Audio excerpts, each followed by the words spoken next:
Hey everybody, welcome back to the Vinyl Countdown. I'm Peaches. What's up? Yeah, the wife came to bed last night and she kind of smelled like purple grapes. What's going on with that? I don't know. But man, yeah, we're back here on the Vinyl Countdown and I want to do a contest today.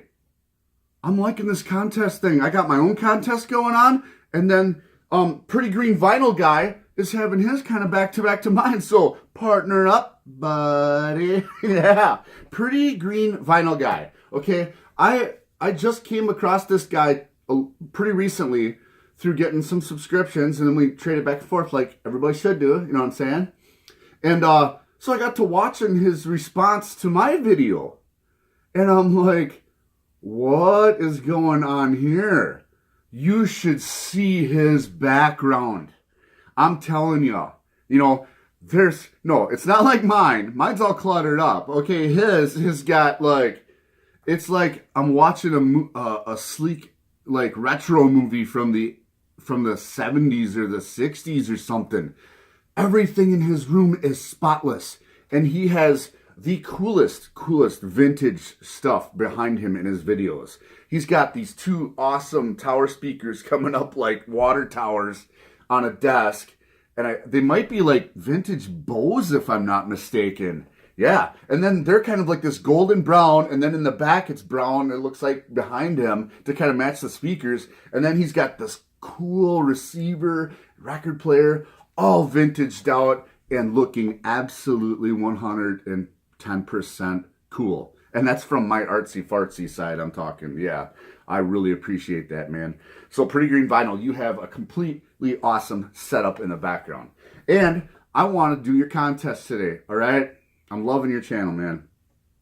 Okay, what he wants us to do on Pretty Green Vinyl Guy, he wants us to come up with he wants us to come up with our own totally imaginary band, like your ultimate band. Who doesn't think about that in the vinyl community on a daily basis? I know when I throw my music on the record player, me imagining my own perfect band at least pops into my head once a day. It has to. It has to. It's part of your love of music. You know what I'm saying? Like, what would I do? What would I play? What would I sing? You know, if I wanted to... Oh, and then what about your ultimate concert experience? Wouldn't that be something to think of as well? You know what I'm saying? So he wants us to come up with our coolest imaginary personal band. You know, and that's going to bring out everybody's really refined personalities on the VC2. I want to hear that.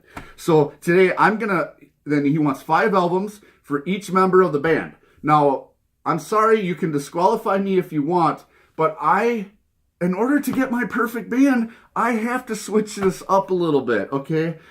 I can't do keyboards in my ultimate band, I'm sorry. But what I want to do is I'd like to switch the keyboard out for a rhythm guitarist, all right? So what I want is a drummer, a rhythm guitarist, a lead guitarist, a bassist, and a singer, okay? So I still have 5, and I hope you accept my entry, okay? Because if we're talking about my ultimate band, like I said, it doesn't involve a key player, you know? So let me give it a try, okay? All right? First up, let's talk about the drummer, okay? In my ultimate band, I cannot come up with anything better for a drummer that would really please my taste than Mike Wengren from Disturbed. This album, 10,000 Fists, I am telling you, just that song, 10,000 Fists. This is the thing about this guy. Okay, Mike Wengren.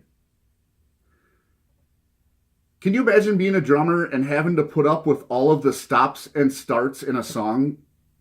You guys know Disturbed. You've heard their music before, hopefully. They're one of my favorite bands. But for a guy to have to stop and start, up and down, sideways, up and down, sideways, stop and start. This guy, because the staccato section, I've been in music for a while, okay? The staccato, which staccato means to separate real quickly, okay? Or to chunk it up real quickly, like da da da da da da da da da instead of da da da da da, you know? the staccato this guy has to put up with every song that they play in how many albums now? What, 6 or 7 or something like that? Yeah. I couldn't survive it. I could never survive it. But if there was a guy that I wanted on my team as a drummer, it would be this guy. Not only just for that, but having to line up with the lead guitarist on all of the stuff that they do. If you notice Disturbed, their style, the singer, the guitarist, the bassist, and the drummer all line up in a syncopated rhythm when they sing the lyrics, when they hit the drum, and when they strum the guitar, which is this completely awesome sound that I just cannot get enough of. And I've told people on Facebook, I never knew what perfect music sounded like until I was introduced to these guys. It's just my idea of perfect music for me. But yeah, Disturbed. Whew, I saw them in Milwaukee. Blew my mind at the Rave. The Rave in Milwaukee. Look it up. It's an awesome concert venue. Definitely. All right. For my bassist for the competition in my band.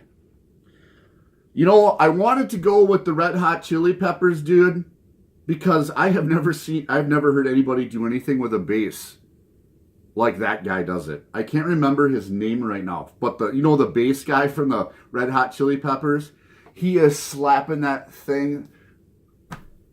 I just can't even follow it. It's like, and I don't know where he's going, but it comes out like this amazing sound, But I don't have any stuff by him, so I want to stick with the plan, you know what I'm saying? So my second guy that I would choose as a bass player would be Chris Cale from Five Finger Death Punch.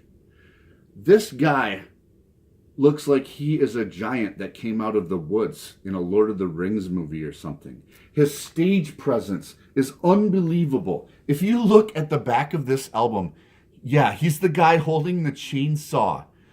And sometimes he like dreadlocks or braids his beard and shaves his head, and he just looks like this giant monster on stage. And we're going to get into a couple more reasons why I want him as my bassist later on here, okay? But yeah, this guy, this modern metal is something that I really appreciate, and I'll never say it mainstream. I'll never say it. I'll never say those words mainstream, okay? They're the product of what all of the past guys have done. They're the result of it. Bigger, better, faster, stronger. You know what I'm saying? So yeah. But the big reason is that he's super talented, and I think his stage presence is just something to be reckoned with. And when you have your ultimate band, when they come out on stage, you want to be able to tell the world, what's up? Check this out. You know what I'm saying? And I can't think of anybody better. Anybody better, man.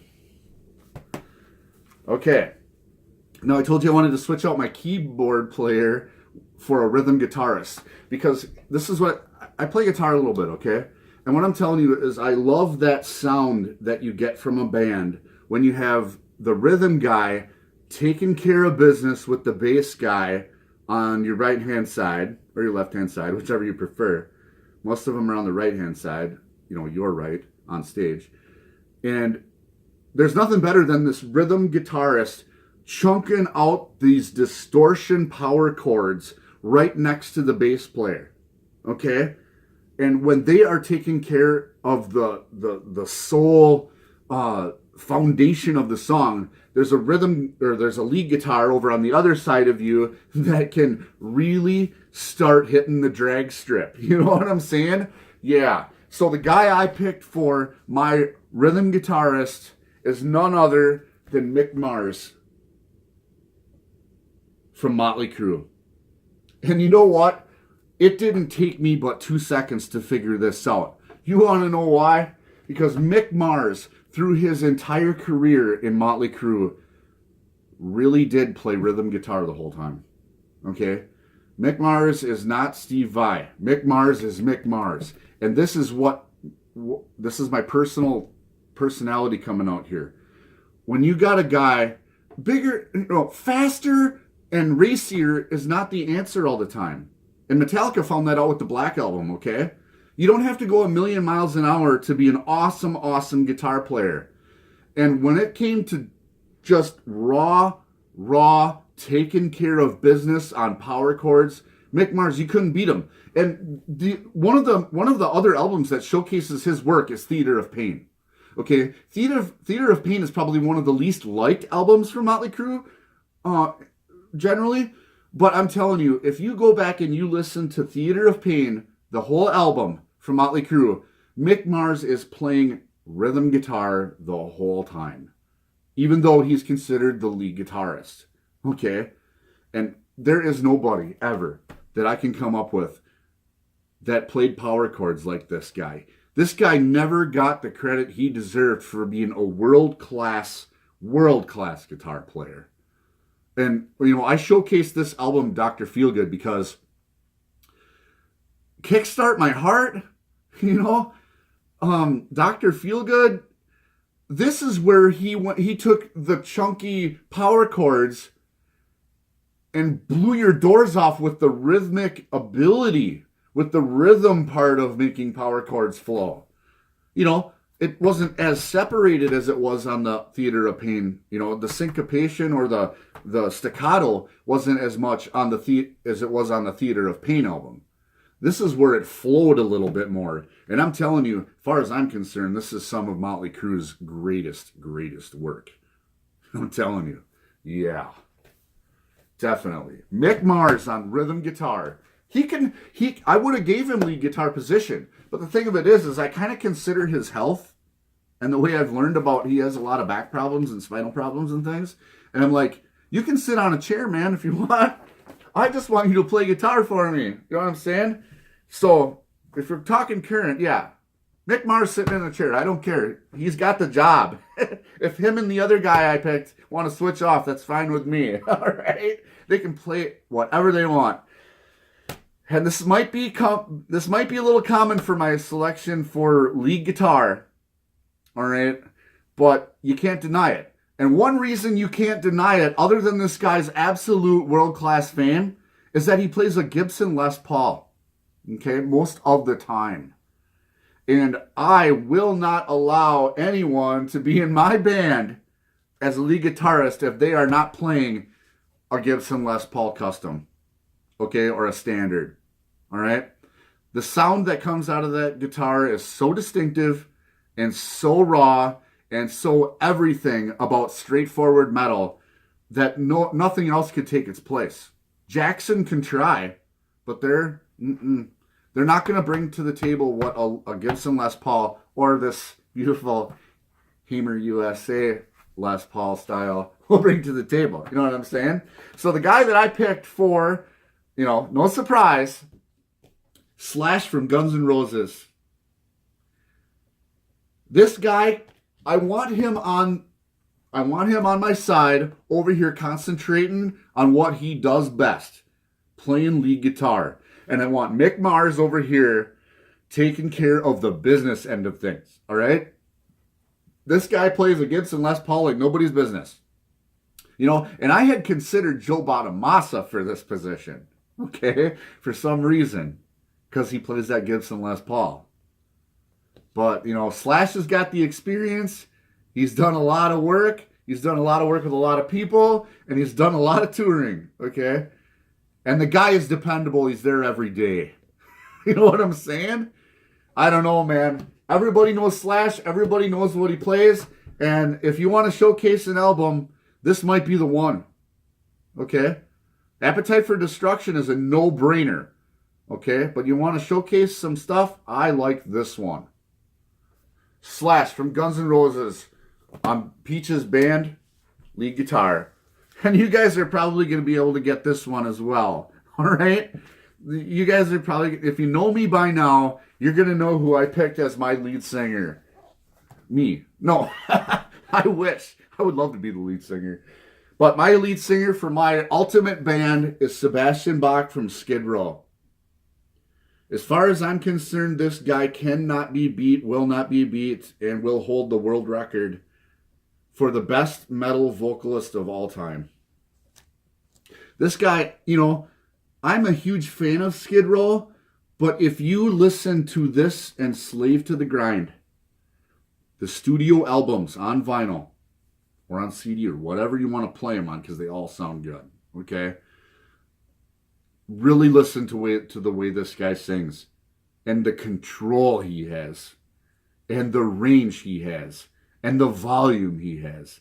And to top all of that raw talent off, the absolute badass stage presence of the century. This guy goes up on stage at a whopping, I can't remember how tall he is, but I've said it in earlier videos. Yeah, he's like 6'6", and then you throw a pair of fancy boots on him, and he's like 6'7", 6'8", and he comes out there looking like a skeleton already, like he's from Iron Maiden or something. The mascot from Iron Maiden there, and punches you in the face all day long as a front man on stage. There is nobody in the world that could get you more revved up than Sebastian Bach from Skid Row.